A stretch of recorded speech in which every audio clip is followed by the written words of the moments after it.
Salut, bienvenue dans Escale à Nanarland, l'émission qui explore la face cachée du cinéma. Au programme cette semaine, on montre notre slip,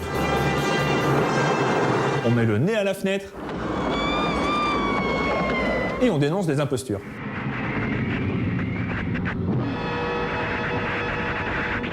Allez, c'est parti.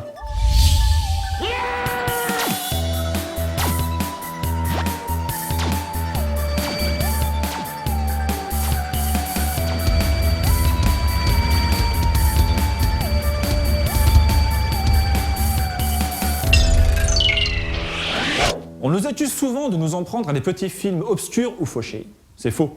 Aujourd'hui, on s'attaque à Superman 4. Celui que même les fans appellent le Superman de trop. La quatrième roue du sidecar. La couleur primaire inutile. Le truc qui peut te flinguer une franchise en 1h24.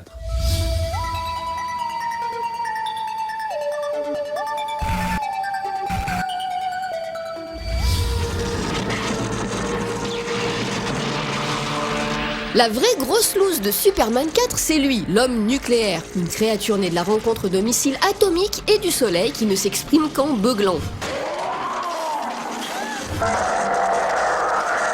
Alors oui, c'est vrai, il ressemble plus à un Californien bodybuildé à mulette avec des ongles de drag queen qu'à un vrai super vilain. Mais il y a plus ridicule. Il marche à l'énergie solaire. Bon, un méchant raté, ça arrive et ça ne fait pas forcément un mauvais film. Personne n'est parfait. Là, le problème, c'est que c'est tout Superman 4 qui est à côté de la plaque.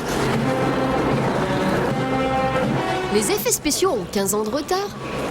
Et certaines scènes sont entrées dans l'histoire des ratages filmiques, comme ce sauvetage dans l'espace. Oui, elle respire, elle crie et elle a du vent dans les cheveux.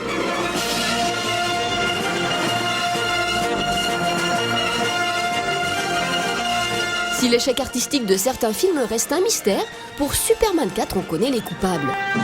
La Canon. Et comme souvent, les anecdotes de tournage en disent long sur leur vision du cinéma. Tiens, Christopher Reeve par exemple, il ne voulait plus jouer Superman.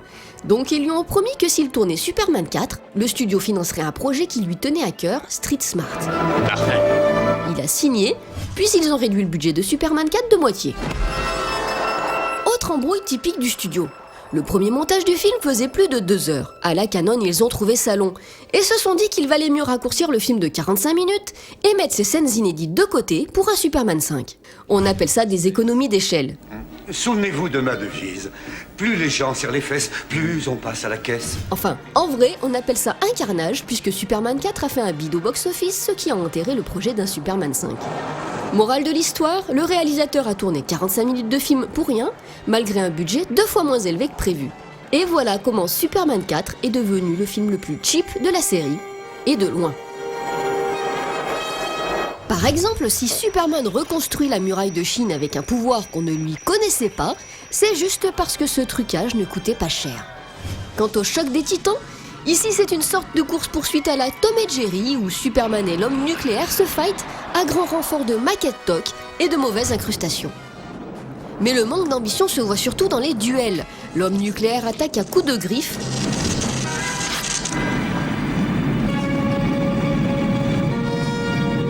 Et l'homme d'acier se retrouve réduit à riposter avec de vulgaires coups de pied dans les tibias.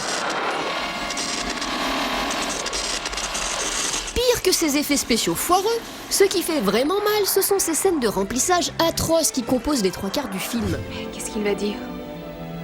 Quelque chose de merveilleux. Entre un discours gênant à l'ONU, Je vais débarrasser la planète de toutes les armes atomiques. et cette scène d'aérobic, les fans ont vraiment pris cher. Ça va pas? On vous entend d'ici nous dire oui, c'est facile de se moquer des effets spéciaux, à l'époque ils n'avaient pas les mêmes moyens que maintenant. Oui, mais non. Un bon trucage, ça reste dans les mémoires. Par exemple, un mannequin en mousse, c'est intemporel.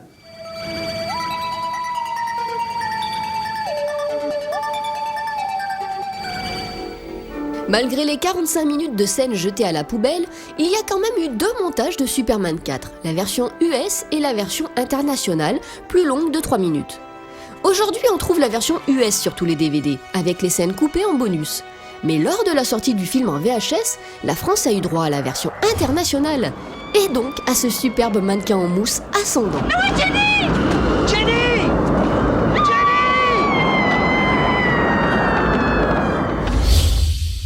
Et oui, après l'informatique et les centres d'appel téléphoniques, les super-héros aussi ont été délocalisés dans les pays émergents. Et ça, on le dira jamais assez. Vas-y, Supernan.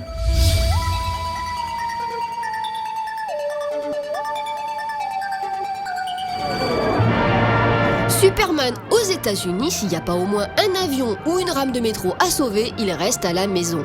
En Inde, par contre, son truc, c'est le sauvetage de proximité. Exemple avec ce minibus d'écolier.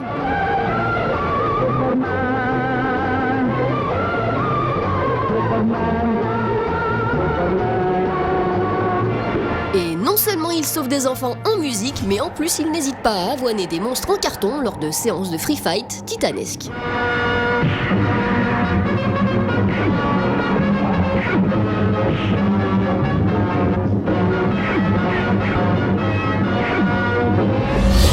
Voilà, fin de cette escale. Alors qu'est-ce qu'on peut retenir? Eh bien que Superman 4, c'est vraiment du vol.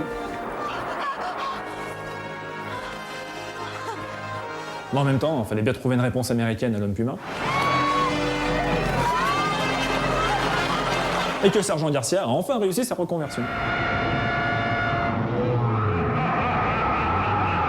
On se quitte avec l'extrait en trop, et surtout n'oubliez pas, le pire n'est jamais décevant.